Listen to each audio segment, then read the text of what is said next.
കുഞ്ചു, എടാ കുഞ്ചു, ഞാനിവിടെ ഉണ്ടേ. പണി കഴിഞ്ഞില്ലടാ. പ്ലീസ് ഒരു 50 കട്ട കൂടി. ഇന്റർവ്യൂവിന് എന്തൊക്കെയാ ചോദിച്ചത്?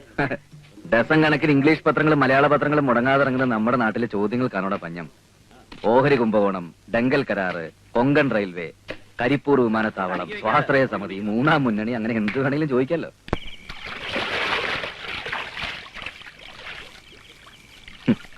സത്യം പറഞ്ഞ നിന്നോട് എനിക്ക് അസൂയടാ. 9ാം ക്ലാസ്സിൽ വെച്ച് നീ പഠിത്തം നിർത്തിയത് എത്ര നന്നായി.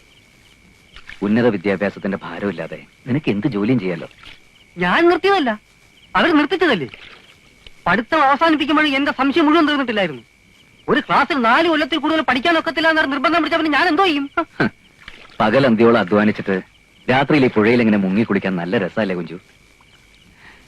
ജോലി തണ്ടലൊക്കെ അവസാനിപ്പിച്ചിട്ട് ഞാനും നിന്റെ കൂടെ കട്ടയിറക്കാൻ കൂടിയാലും ആലോചിക്കുക.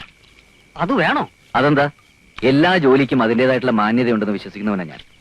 കട്ടേറിപ്പ് അത്ര മോശം പണിയെന്നല്ല ഞാൻ പറഞ്ഞത്. ഒരർത്ഥത്തിൽ നോക്കിയാൽ രാഷ്ട്ര പുനർനിർമ്മാണം തന്നെയാണ്. കേരളത്തിലെ പല സർക്കാർ ഓഫീസുകളും ഞാൻ ഉണ്ടാക്കിയ ഇഷ്ടം കൊണ്ട് കെട്ടിപ്പൊക്കിയതാ. എന്നാലും പച്ച കട്ട പോലെ ഈ തൊഴിലിനൊരു മാന്യതയില്ല.